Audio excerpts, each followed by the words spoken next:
Hi, Marge Bailey here with more emails from women who drive tractor trailers and women who desire driving big rigs as their first or next career. We have an email from Alice out of Reno, Nevada. Dear Marge, I want to become a professional female truck driver and drive cross country.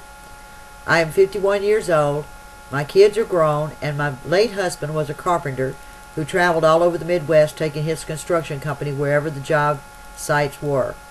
My brother has been a trucker for 11 years and tells me not to consider driving due to the dangers of the job. He claims it's more dangerous for women than men. Can you elaborate on his comments for me?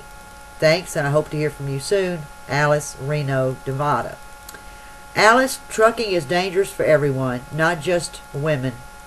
Women may have more cause to be concerned than men do, simply because there's so much talk about harassment and abuse, especially in the training stages where two strangers are put together. One is an experienced driver, and the company places with him or her a new driver, or new CDL student, just graduated from CDL school. In many cases, there's not a woman to train women available to the company, and she must be matched up as close as the company can do with a male driver. This causes many concerns.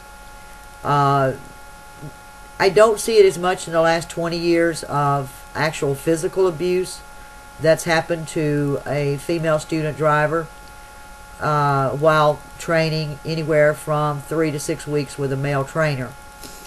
And it varies too from company to company whether or not they even will put a woman with a male driver.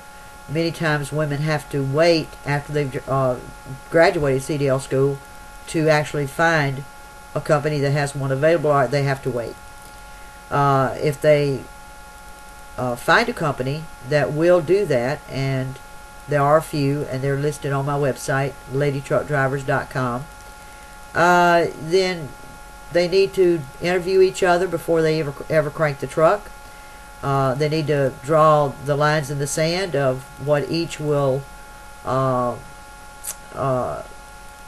be able to accept as behavior from each other. And this will make a much safer trip each time they go out on their training runs. So I caution women to dress appropriately for the job, never dress provocatively, never joke around, especially in a flirtatious manner. Keep their lines drawn in the sand after the agreement before they crank the truck. Don't vary from that. Always keep your head in the job and not somewhere else. Keep your mind on what you're doing. You're out there to do a job. You're out there to learn to become a professional truck driver. This doesn't include that it's party time. It's, oh, I'm going to see America for free and get paid for it. This is about a job that is not easy. It's anything but easy, but it can be very, very rewarding. So the dangers that may present themselves sometimes do so because women and the men do not pay close attention to what the company rules are and just the etiquette between two human beings. So my advice to, if you're watching this video and you've just entered the trucking industry, or you're still in CDL school, or you're thinking about going to CDL school as a female, you can go to ladytruckdrivers.com and read up on proper etiquette and what you can expect and what rights you have while in that 2x4 space with a male or female 24/7. So I hope that answers your question, Alice, and please visit the website for more information. We'll take one more email today, and this is a woman who asked a very common question also. Hi Marge, since you have been in trucking almost 3 decades, a friend who follows you on a Sirius Radio and XM Road Dog channel said you would be the right person to ask, should I as a woman become a long haul driver? Thanks for your time. Mary Lynn, Lansing, Michigan. Mary Lynn, I think I just sort of answered that in the last response to the first email that we presented today. The other cautionary thing that you might be aware of, at all times make sure that you're in well-lit areas, that you don't walk in dark places. Keep a GPS or a good Randall map with you. Also use the CB to find out from the authorities in the area where you where you are and where you might be lost.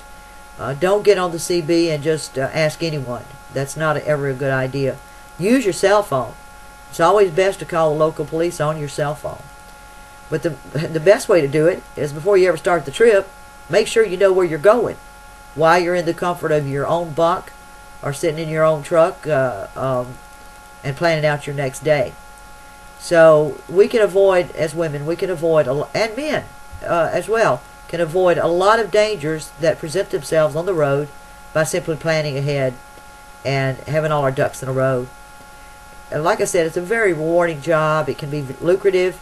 With just in a year or two, you can be making $45,000 to $50,000 a year as a company driver. And once you get another 2 or 3 years under your belt, you can become an owner-operator and gross between $150,000 and $200,000 a year, depending on what type of freight you choose to move across this country.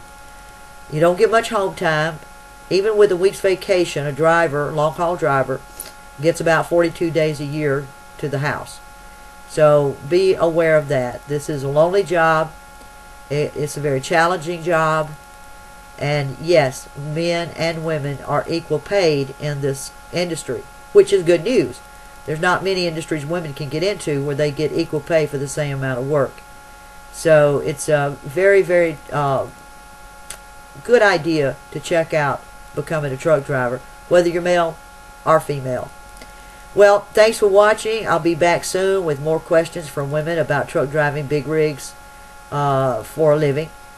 And, until then, please visit ladytruckdrivers.com or driverfinder.net and seek for more information there.